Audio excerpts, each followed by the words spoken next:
लड़का बनी बहू। पूरे 28 साल का हो चुका था ऋषभ, लेकिन शादी करने को तैयार ही नहीं था। माँ बाप पूरी तरह से परेशान हो चुके थे। जब भी किसी लड़की का रिश्ता ऋषभ के लिए लेकर आते तो वो शादी करने से साफ मना कर देता, चाहे लड़की कितनी भी सुंदर, कितनी भी अच्छी क्यों ना हो। ऋषभ के माँ बाप को इसकी वजह समझ में नहीं आ रही थी। अरे ऋषभ बेटा, अच्छी खासी नौकरी लग गई है, दिखता भी इतना अच्छा है, आखिर बात क्या है, तुझे शादी क्यों नहीं करनी? देख, तू हमारा इकलौता बेटा है। अगर तू शादी नहीं करेगा तो कैसे काम चलेगा?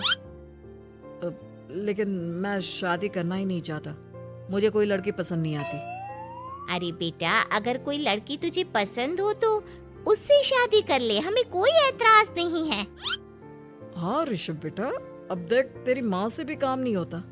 घर में एक बहू आ जाएगी तो कम से कम घर का माहौल भी अच्छा होगा और तेरी माँ को मदद भी मिल जाएगी। लेकिन मम्मी पापा कहा ना, मुझे लड़कियां पसंद ही नहीं आती। अरे लड़कियां पसंद नहीं आती तो क्या लड़का पसंद आता है? वो तो वक्त आने पर ही पता चलेगा।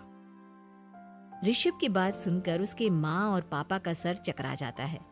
कुछ दिनों के लिए ऋषभ अपने ऑफिस के काम से शहर से बाहर जाता है और जब लौट कर आता है तो सामने का नजारा देखकर उसके माँ पापा बेहोश होते होते रह जाते हैं। अरे ये क्या, ये तुम्हारे साथ कौन है? माँ, ये दीपक है, मेरी पत्नी। हम दोनों ने शादी कर ली है। दीपक तुम्हारी पत्नी कैसे हो सकता है? अरे दीपिका होती तो बात समझ में भी आती। ये तो लड़का है। तो क्या हुआ पापा, आजकल तो ये सब फैशन में है और मैंने आपको बताया था कि मुझे लड़कियां पसंद नहीं आती। अरे तो इसका मतलब ये थोड़ी है कि तुम दीपक को दीपिका बनाकर ले आओगे। मुझे बहू चाहिए, बहू के रूप में, ये आदमी नहीं। लेकिन मम्मी जी, मैं आपकी बेटे से बहुत प्यार करती हूँ, मेरा मतलब करता हूँ। अरे इसको तो करता हूँ करती हूँ का अंतर भी नहीं पता। लेकर जाए इसे वापस। अगर आपने इसे घर से बाहर निकाला पापा तो मैं भी इसी के साथ चला जाऊंगा। मैं ऋषभ के बिना जी नहीं सकती, मेरा मतलब जी नहीं सकता। हमारा जिंदगी भर का साथ है, प्लीज हमें अलग मत कीजिए मम्मी जी, पापा जी। हे भगवान, ये तूने क्या दिन दिखाया? मेरे बेटे को थोड़ी अकल दे दे, लड़के को बहू बनाकर घर में ले आया है। अब क्या होगा, हम दुनिया को क्या मुंह दिखाएंगे? माँ, बेकार में परेशान हो रही हो। दीपक आपके सारे काम करेगी और एक अच्छी बहू की तरह आपके साथ रहेगी, देखना। पहले तो खुद तो क्लियर कर ले कि यह कुछ करेगा या करेगी, बाद में हम सोचते हैं कि हम क्या करें। बहू के आने के बाद क्या करते हैं, मुंह दिखाई की रस्म, तो आप भी वही कर लीजिए। आप चाहे तो मैं पूरे मोहल्ले में न्योता दे आती हूँ। अरे रहने दे, तेरी वजह से बेइज्जती और ज्यादा होगी। आई बड़ी, अब मेरा मतलब है आया बड़ा न्योता देने वाला। अगले दिन सुबह के वक्त दीपक बड़ी नजाकत से चलता हुआ सबके लिए चाय बनाकर सुबह सुबह बालकनी में आ जाता है। प्रणाम मम्मी जी, प्रणाम पापा जी। ये देखिए, चाय बिल्कुल आपकी पसंद की है। मुझे ऋषभ ने सब कुछ बता दिया था कि आपको क्या क्या पसंद है। हे भगवान, ये सब क्या हो रहा है? ये क्या नौटंकी है? नौटंकी कहाँ है? माँ देखिए तो, मेरा दीपक आपका कितना ख्याल रख रहा है। लाओ, अब जो भी है, जैसी भी है, चाय पियेंगे ही सही। थोड़ी देर के बाद, वैसे दीपक, चाय तो तुमने बहुत अच्छी बनाई है। चलो कुछ तो अच्छा हुआ। अगले दिन, अजी सुनते हैं, आज पैरों में बड़ा दर्द हो रहा है। लग रहा है घुटनों में फिर से कुछ न कुछ प्रॉब्लम हो रही है। डॉक्टर ने वो दवाई दी थी, उसकी मालिश करो ना अपने घुटनों पर, आराम मिल जाएगा। वो क्या है ना, खुद के हाथों से ठीक से मालिश नहीं हो पाती। अरे मम्मी जी, आपको परेशान होने की क्या जरूरत है, मैं हूँ ना। लाइए, मैं आपके पैरों पर मालिश कर देता हूँ, मेरा मतलब कर देती हूँ। अरे रहने दे, रहने दे। घर में बहू होती तो सेवा करती, यहाँ तो आदमी बहू बनकर बैठा हुआ है। मम्मी जी नाराज मत होइए, एक बार मुझे मौका तो दीजिए आपकी सेवा करने का। अच्छा ठीक है, ये ले दवाई लगा दे। दीपक बहुत अच्छे तरीके से घुटनों की मालिश करता है। थोड़ी देर के बाद इतना आराम मिल रहा है क्या बताऊं, ऐसा लग रहा है मेरे घुटनों में कभी तकलीफ थी ही नहीं। लगता है तुम्हारी लड़का बनी हुई बहू तुम्हें पसंद आने लगी है।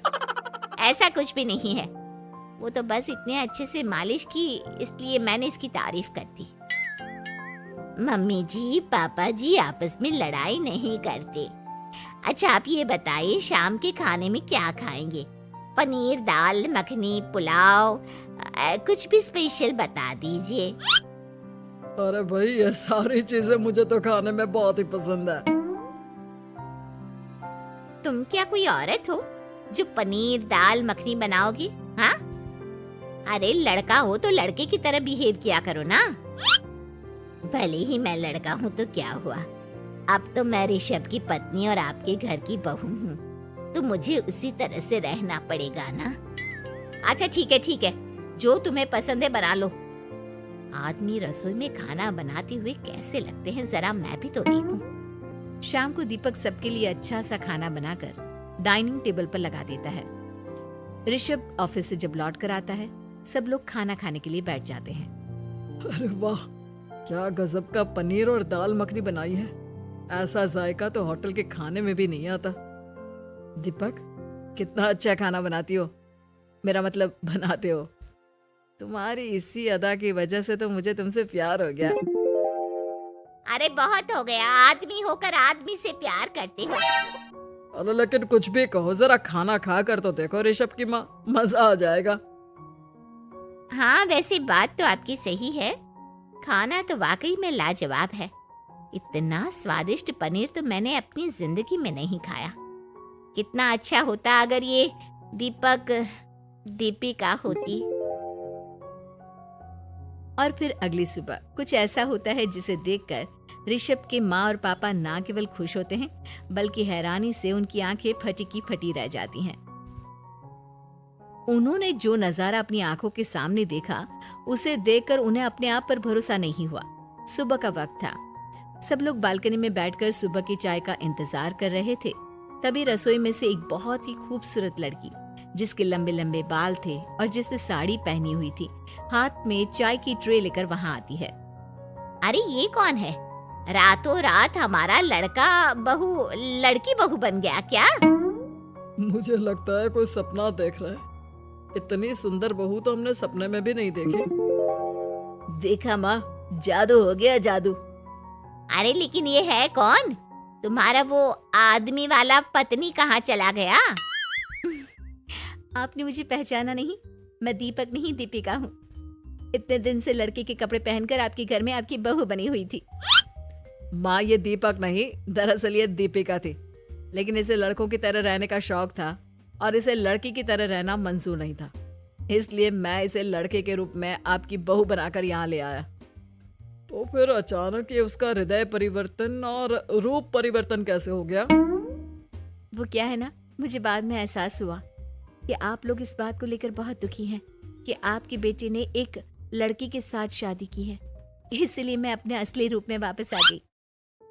हमने कोई पुण्य कर्म किए होंगे जो तुम्हारे जैसा, मेरा मतलब तुम्हारे जैसी बहू मिली, इतनी खूबसूरत और इतना ख्याल रखने वाली।